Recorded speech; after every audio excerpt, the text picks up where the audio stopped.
सहाय साहब, आप जिस तरह से काउंटर कर रहे हैं कि नहीं इतना डेफिनेटिव जो है सो आर्गुमेंट हो ही नहीं सकता। सूचना क्रांति के दौर में 70s की बात मुझे लगता है कि भूल जानी चाहिए भारतीय नेताओं को कम से कम, क्योंकि अब जनता क्लियर मैंडेट देने के पक्ष में आ गई है, इसलिए खिचड़ी मुझे लगता नहीं है कि हो पाएगा। अब आप जनरलाइज टर्म में नेताओं की बात करेंगे, मैं फिर कहूंगा में वही हुआ, बिहार में वही हुआ, अरे नेताओं की बात कर रहे हैं। नेताओं की इस देश में क्या छवि है? क्या कोई माता अपने पुत्र का नाम किसी नेता पे रखना पसंद करेगी? नेताओं की जनरलाइज टर्म में बात नहीं करिए, पॉलिटिक्स गंदी हो गई है। अब आइए आप नीतीश कुमार और मोदी जी पे, तो एक बात मैं स्पष्ट कर दूं कि जेडीयू अपना निर्णय आशुतोष पाठक से पूछ के नहीं करेगी और नवीन सिन्हा से, सुनिए, और न भारतीय जनता पार्टी से। जब नाम डिक्लेयर होगा उसके बाद वो अपनी स्टैंड करेंगे। एक दर्शक, जी जनाब बोलिए, कहां से बोल रहे हैं? बोलिए कहां से बोल रहे हैं? Hello sir. हाँ बोलिए। हाँ, मैं विनोद सोलंकी बोल रहा हूँ गुजरात से। हाँ सोलंकी साहब बोलिए। हाँ सर, मेरी राय है, मैं गुजरात से, मैंने मोदी जी का अनुभव किया है 15 साल से। ठीक है। तो मेरी तो ये राय है कि यदि भारतवर्ष में जो मोदी को हम चूक गए, ये भारत की जनता के लिए और भारतवर्ष के लिए बहुत बड़ी गलती हो जाएगी, सभी पक्षों को और सभी भारतीय जनता के लिए। हमारी यह राय है। 2002 का भूत नहीं पीछा छोड़ रहा है मोदी जी का, सबसे बड़ी समस्या यह है अभिनव जी। तो जो एक 10%, 3% लोगों ने उपजाई हुई बात है सर, ये बात सब है। नहीं, ये भूत उनका पीछा नहीं छोड़ रहा है मोदी जी का 2002 का। वो पीछा तो आप नहीं छोड़ रहे हैं, वो पीछा छोड़ रहे हैं। अच्छा, हम नहीं छोड़ रहे हैं। वो भूत को आप नहीं छोड़ रहे हैं। नहीं, नीतीश जी भी कहते हैं। और तो नीतीश जी ने बिहार के वोटरों की राय ली है? बिहार के वोटरों की राय क्या नीतीश जी ने सबका एक काम? नीतीश जी को बताओ, सर्वे करवा लो बिहार में, क्या वो मोदी जी को चाहते या नहीं चाहते, वो राय ले लो, आपको पता चल जाएगा। मैं बिहार के लोगों से बहुत लोगों से मिलता हूँ, नीतीश जी को क्या पता है?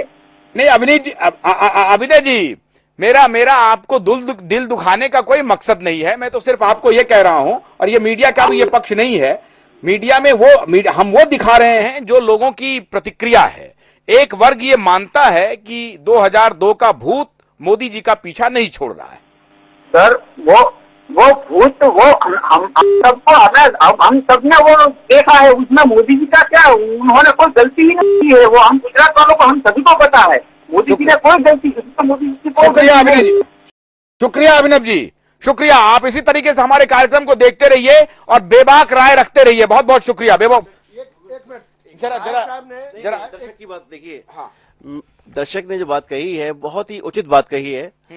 मैं पहले भी कह चुका था, नरेंद्र मोदी आज एक ईमानदार नेता की छवि भी उनकी बनती जा रही है साथ में, और वो पूरे देश भर में विख्यात हो रहे हैं। तो इसीलिए घबरा रहे हैं ना। जी हाँ, और बिहार में भी अगर नरेंद्र मोदी प्रधानमंत्री कैंडिडेट बने बीजेपी के, तो कहीं ऐसा ना हो कि बीजेपी की सीट जेडीयू ज्यादा हो जाए।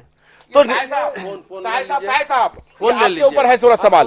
बोलिए जनाब, कहां से बोल रहे हैं? मैं सऊदी अरब से अभिमन्यु यादव, मैं उत्तर प्रदेश का रहने वाला हूँ। जी अभिमन्यु जी बोलिए। बताइए कि मोदी जी एक ऐसा नेता है जो पूरे भारत, पूरे इंडिया को भ्रष्टाचार, घूसाखोरी और विकास के रास्ते पे ले सकते हैं। नीतीश और मोदी जी से कोई तुलना नहीं है, और राहुल जी से कोई तुलना है। मोदी जी ऐसे अच्छे नेता हैं जो हिंदुस्तान को संभाल सकते हैं। उनके सिवा कोई नहीं है जो भारत में भ्रष्टाचार कम कर सकता है या विकास कर सकता है। सहाय साहब कहते हैं, हमारे यहाँ 2 पैनलिस्ट ने कहा कि बहुत ही डेफिनेट है कि मोदी को अगर कैंडिडेट नहीं बनाया बीजेपी ने, तो बीजेपी के वर्कर ही भारतीय जनता पार्टी की खिलाफत कर बैठेंगे। आप मानते हैं इस बात को? हाँ, सही बोल रहे हो। भारतीय जनता पार्टी पूरे हिंदुस्तान में वही एक नेता है जो हिंदुस्तान को बचा सकते हैं। उनके सिवा कोई नेता इतनी वक्त नहीं दिख रहा है जो हिंदुस्तान को बचा सकता है। सब लोग महंगाई के कगार पे ले जाके पूरे जनता को मुआ रहा है, पीस रहा है सब। नवीन जी हमने ये सवाल उनसे इसलिए पूछा था कि इनसे जरा राय ले ली जाए। जी, नहीं, बोलिए। ये कहना अब आपको कमल जी या नवीन जी के बात पे क्यों संदेह हो रहा है? कमल जी ने जो इस बात को कहा, मैंने उसको फर्म के लिए कहा, ये दर्शक जो बोल रहे थे वो कह रहे हैं बिल्कुल सही कह रहे हैं कमल जी, और आप कह रहे हैं कि डेफिनेटिव पॉलिटिक्स कर रहे हैं। फिर वही अरे आप इस प्रोग्राम के माध्यम से एक पूर्वानुमान लगा रहे हैं या कुछ हो गया है? कुछ हो गया है तो मेरा ज्ञानवर्धन करिए। कुछ नहीं हो गया है, सब पूर्वानुमान है। राजनीति में मैं यही आगाह कर रहा हूं कि सिर्फ पूर्वानुमान चलता नहीं है, जैसे हर सेफोलॉजिस्ट यहाँ पूर्वानुमान करता है और पिट जाता है। पूर्वानुमान के आधार पर इशारे कर रहे हैं जेडीयू के लोग कि मोदी को बनाएंगे।